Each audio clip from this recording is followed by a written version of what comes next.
Hello everybody and welcome back to another episode of Microsoft Flight Simulator news and updates, and we've got quite a bit to talk about today. GSX update, very controversial software, huge update to the SimWorks Studios PC-12, more information on a new 737 hitting the market hopefully soon. Don't have a timeline, but stick around for more information on that.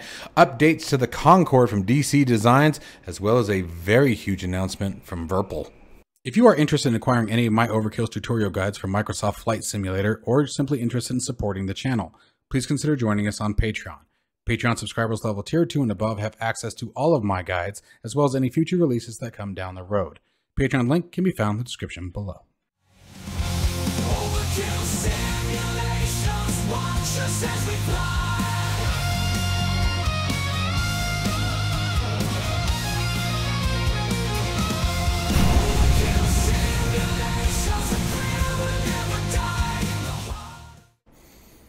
All right, guys, so starting out right away, let's go ahead and first talk about the beautiful SimWorks Studios PC-12. Now, this is an aircraft that when it first released got quite a bit of negative feedback, and I personally didn't really understand that, as I thoroughly enjoy it. But it has matured and come a very long way, but it's received a pretty massive changelog in this latest update to the aircraft. The first thing, biggest priority being engine performance.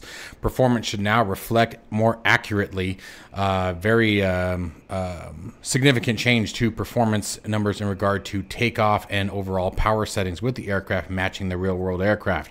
Keep in mind, guys, that I have worked with more than one real-world PC-12 pilot, one of them being one of the lead team members in the development team. They're SME, or subject matter expert, if you will. And I actually have a video on that, doing a full flight with him. So it was a really cool experience. They've got real-world PC-12 pilots on hand, really trying to polish this aircraft out. You can purchase the aircraft from the Contrail app for $24.99, very reasonably priced. It is right up there for me with the TBM 850. Yes, there's pretty significant differences between the two aircraft, but as far as the quality and the dedication, especially behind the team of it, and that's the big thing, is what is the team after? There's been some pretty significant changes, so let's talk about some of those changes right now. First off, overall texture changes. From the hangar view here, they removed the wheel chocks and the reds. That was at Microsoft's request, not quite sure why. But they capped some holes in the cockpit walls, fixed the normal map artifacts on the left wing, changed the decision height increments. So now we're getting to the systems from 10 feet up to 500 feet and 50 feet above. They fixed the popping overhead circuit breakers, so that was cool. Corrected some bugs in the yaw damper logic, so the aircraft, the yaw damper is going to be a bit more steady and stable, giving the aircraft more true heading of flight and a little bit more comfort when flying it. They increased, getting back to that, they increased the yaw damper response speed, and again, increasing the efficiency of the yaw damper itself. They improved the differential braking steering system. They made the nose wheel steering much more sensitive, so you're going to have a little bit more finite control of that nose wheel without having to put quite as much input in on your rudder pedals or however you are steering the nose wheel. And then there's quite a few other ITT corrections, custom fuel limiter to correct the PCL travel range, as well as implemented a custom torque limiter to avoid accidental excursions. Or in this over torquing, I believe is what that would relate to, and then implemented a custom N1 to show correct values on the EIS, or the engine instrument page. So this thing is, and that's only some. That's probably only the big ones, guys. But the full changelog is available as well as on their Discord and on the purchase site with the aircraft. So make sure you guys take some time to check that out. I will be doing a full flight with the PC-12 this coming weekend, so you guys can see all the latest updates and see how the aircraft flies and handles from startup to shutdown on my next video. I do have a full tutorial guide on the PC-12. If you guys are interested in checking that out, join me on Patreon. Next up, we have information on the iFly 737 MAX 8, right? So this was the big scary, it's the MAX 8, oh no, like, I get it, come on now. But anyways, so for simulation purposes, I can promise that you guys are safe in the skies with the iFly 737 MAX 8.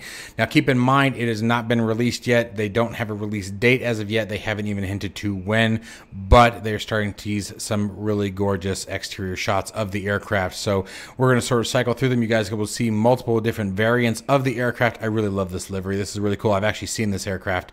I don't know if it's the same one or different, but I have seen that livery. So it's pretty cool. These are some really gorgeous screenshots. You can see the texturing, and I can't remember what the shark teeth on the back of the engine are called. Normally I would know it, but today I don't. But I really like the looks of the 737 MAX 8. I've taken personally 4 different flights on a MAX 8 and made it back home every time. So, you know, they've got my vote.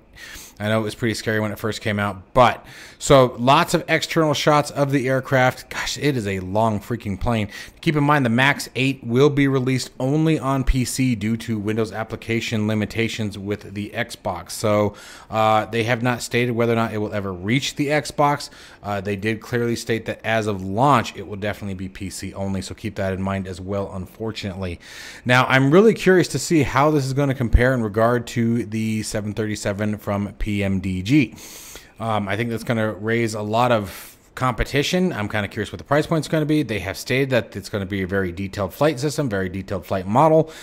So, I mean, you start seeing very detailed, and I start thinking PMDG is the competitor here, right? So, super excited for this aircraft. It's going to be a fun one. This one I will pick up. I don't think I've ever owned anything from iFly before. I love that old livery. I don't know why. The funny thing about this livery here is it's butt ugly, and yet I think it fits the plane. I don't know. And we have a couple teaser shots of the cockpit. Now, the cockpit textures look absolutely gorgeous. These are really, really well done. Obviously, you can see you've got a little bit of doctoring up here in the photo shoot here, but the full glass cockpit on the 737. And I'm very anti-glass cockpits, but I think it's still the fact that everything else is still controlled via, you know, your old manual buttons and things like that. Even the CDU is still tactile. I don't think that's a touchscreen. Pretty sure it doesn't have a touchscreen on it. It doesn't look like it, like the 787 does. So super excited for this one. This one will be a cool one. I'm really interested to see what's on the tablet that's over here and what all they're going to put in there as far as the EFB and how that's all going to work. Overhead panel, from the little bit you can see of it, looks just like a 737. So I would imagine the transition from say even the 800 up to the MAX, or even the 700 to the MAX, I don't think that it's going to be that big of a deal. I think you'll be able to just pick it up and fly it as long as you know it. Having all of the glass cockpit available, I have to admit, for a commercial airline, I do like the glass cockpit. I think that it's going to create an environment that's going to be very easy to see and navigate around. But we'll see. We'll see, right? So anyway, that is the update for the iFly 737 MAX 8. F7 Simulations ringing out the Ask 21 glider. I've never even heard of this thing before. This is a 2-seater glider. It's an aerobatic glider, which I have heard of aerobatic gliders before, but it's still just the thought of that just scares the crap out of me. I couldn't even imagine that, doing aerobatics in an unpowered aircraft. Like, nope, pass. I really like the inverse canopies on this thing, though. Now, it's going to have multiple liveries, 3 different cockpit layouts, as well as crap, what was I going to say? Oh, a custom barometer on it. So again, the three different cockpit layouts, multiple liveries, and a custom barometer. So looks like they've put a lot of work into it. Again, detailed flight model, detailed avionics suite in it. I hope the tow plane is something that is easily set up with multiplayer. I hope that's not just single player only and just like simulated. That'd be really cool. You can see there's the launch system. But this thing looks absolutely fantastic and is very reasonably priced. I think it's $13.99. You guys, I will have a link to that down in the description below if you guys are interested in picking that up. But it looks absolutely gorgeous. They've really done a good job. The gliders, obviously not a whole lot to them with that being in the aspect. I think that with the gliders, it all comes down to flight model. How accurately did they make the flight model? How accurately did they produce the physics are involved in a glider? But the shots here look gorgeous. It's an absolutely gorgeous footage of this aircraft. Yeah, see, doing that kind of bank in a glider or roll in a glider. But we'll definitely be giving it a shot here. I mean, the price is you can't go wrong with the price. Like I said, I think it's like 15 US dollars is what it would come out to. So I'm personally going to be picking that up. You guys will have to let me know what you guys think down in the description below if you're going to be grabbing that or not. Gliders are something in Microsoft Flight Simulator that I still have not mastered by any means or sense of the word. So maybe this is a good opportunity for me to get back into it, and you as well. Let me know what you guys think. That's the Ask 21 from F7 Simulations. A link to the purchase will be down in the description below if you're interested in picking it up. GSX Pro has released a water and lavatory update for Microsoft Flight Simulator. Now, I know that this software already has some pretty big controversy to it. I have to admit, it was not what I was hoping it was going to be, and I found it to be far more cumbersome to use it, and found myself fighting it with it more often than when I was enjoying it. That's my personal experience with it. I'm not trying to shoot them down. I know there are many that experienced something similar. It just wasn't what it was in previous or other flight simulators. And you know, maybe that's just the nature of the way it handles in Microsoft Flight Simulator versus the way it worked in the other ones. I don't know. Me personally, I've almost given up on it. I found it to be a pretty big FPS hog as well. But maybe that's just me. Maybe I need to give it another shot. So they have added water and lavatory updates or features to it. They said that this was a heavily requested. I'm sort of shocked by that, but I mean, it looks cool. It adds more animation to the scene, right? Gives you more things going on. My thing with GSX Pro though, or GSX in general, and it really didn't matter which simulator we're talking about here. Here's the catch with that, right? Is in order to enjoy it, you have to be outside watching it. If you're outside watching it, then you're not programming your aircraft, right? And if you are inside programming your aircraft, then you're missing everything that's going outside. So I think that's the big controversy for me, that as someone who is even a content creator, it's a balance, right? So I'm kind of curious, what do you guys think about GSX Pro or any software of the such? We're not talking to the quality of the software, bugs you may have having, just that feature or that balance that I was just talking about. Like, you know, do you spend your time watching, you know, everything that's going on and then get into your plane, or how do you do it yours? You know, but anyway, GSX, I've also seen multiple videos from other creators where it works perfectly fine and beautiful and it's cool, and those are the ones that give me, all right, I'll give it another shot. And this is making me say, all right, maybe I'll give it another shot. And you know what also may have changed for me is, again, before I was on an older processor, so, you know, it might be worth it to try it now that we're on the 7900X3D. So I really do like the new features. I mean, again, the more animation, the more things you got going on the ground, the cooler it makes the scenery and the environment. So I'm certainly willing to give it a shot. I think the other thing that was really sort of aggravating for me, or frustrating for me, I should say, that I never really wrapped my head around, was how to create my own profiles for it. I think that'd be something that I need to learn as well. That would probably help a lot. Anyways, guys, GSX Pro update. Make sure that you guys check it out if you are interested in that. A real quick update out of DC Design's house with their Concorde. They have promised a new, basically a new textured cockpit. They said a new virtual paint and texturing or modeling done inside the cockpit. And they've shared a couple of what looks like teaser images showing some of the changes to both the cockpit and the cabin. So if you guys are interested in the Concorde from DC Designs, it looks like they're putting a lot of work into redoing the artwork to it. I will admit that in early shots that I saw of the Concorde release, the texturing was, and the artwork, I should say, inside the aircraft was definitely something that was lacking a little luster to it. It looked a little flat. It looks like they're putting a lot of effort into this one now. You're starting to see a bit more depth in the controls, a bit more depth in the gauges, and definitely you can see where the work is being done. So to DC Designs, good job on you guys. That's definitely the way that we need to go when it comes to things like Microsoft Flight Simulator giving its visual capabilities. And especially with just, you know, computer hardware in general nowadays. So again, guys, there is no release date as of yet for this update, but you guys can obviously see that they're putting some work into it. So if you're a big fan of the Concorde from DC Design, stay tuned, because they've got something real nice coming your way. VIRPIL has finally done it. They're stepping into general and commercial aviation. I am super excited for this one, you guys. I am super. I was actually talking with them a little bit over at the Flight Sim Expo, and I have brought it up to them multiple times before that in the past about VIRPIL needed to jump into general aviation. So first, let's talk about what we've got, the Advanced Flight Yoke project. As of October 1st, what they're doing is they're doing a Kickstarter campaign. Now, that's not usually VIRPIL style, but here's why they're doing it, so bear with me. First, to assess, you know, community interest, right? Is this really something the community is going to jump all over? Is this really something that's going to pull the demand that they need to, you know, project themselves in, insert themselves into the general commercial aviation scene, and I get that. VIRPIL is known for all of their combat stuff. Everything that they make is combat related. I've actually got a couple videos coming out over the next few days of their control panels, as well as you know, we just did one a while back from their new Cadet throttle series. So you know, they've always been about combat, right? Their CM3 bases, the CM3 throttles, their Mongoose sticks, the F14 grips. I mean, they've got, if you look at their lineup, they're fantastic products. I cannot stress that enough. They use contactless Hall sensors for all of their products. They are all full metal construction. They have absolutely great longevity and lifespan. Or I just literally repeat, that's like saying VIN number, isn't it? You know, vehicle identification number. They have great longevity and lifespan. Literally said the same thing twice. Anyways, so they really, their quality of their stuff is just fantastic. You know, I always thought, and this isn't to put anybody else down, I always thought the stuff that I had before was definitely up there. You know, I've used Thrustmaster products and they're fantastic. They're great stuff. But just VIRPIL so far is the best that I have used. Their customization, everything from tension to stiction to changing the cams and springs. I mean, they have all of these different customization options that already make, or that make an already fantastic product even better. So I swear by VIRPIL, you guys. I really do.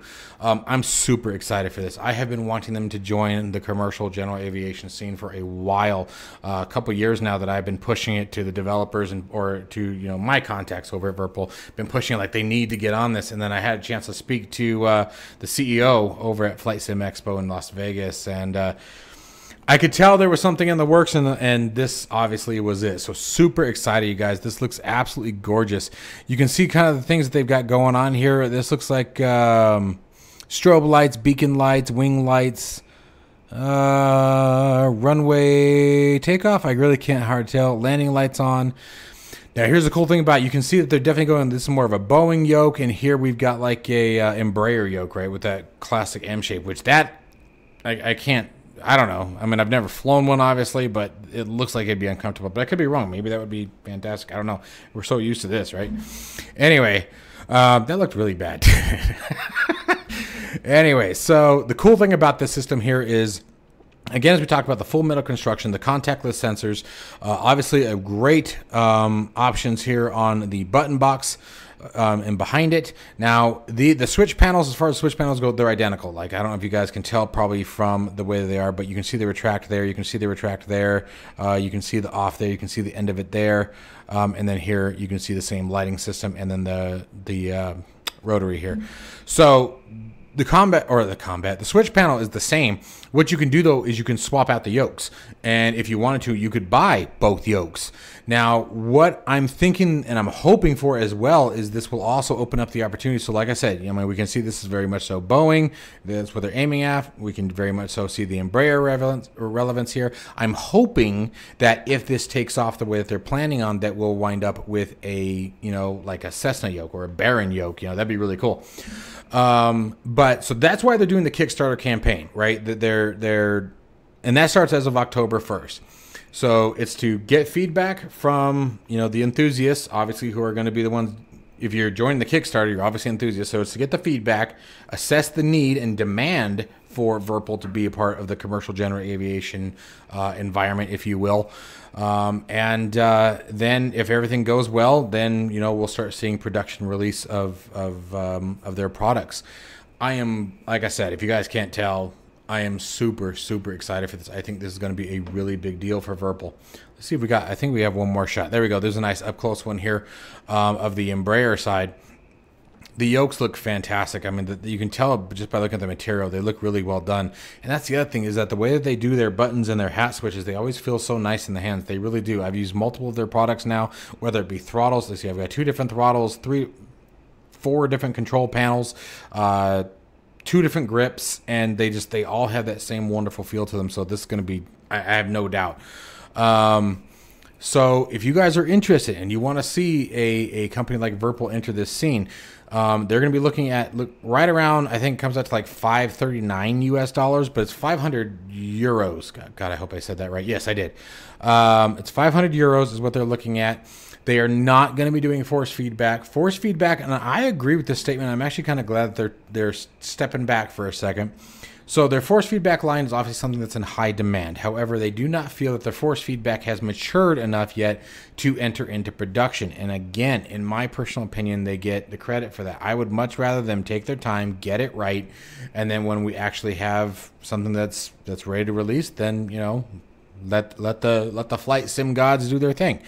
So anyways, that is VIRPIL entering into the commercial general aviation scene with their advanced flight yoke project. They have also stated that they'll be working on other things like possibly a gear switch, dedicated gear handles, as well as throttle assemblies, again, specifically for commercial and general aviation. Now, we don't have any other information on those products yet. I imagine, again, they're going to sort of feel it out, see where it goes, and then we'll see what comes down the line after that. But I'm super excited. VIRPIL, I can't wait. I hope this all goes well.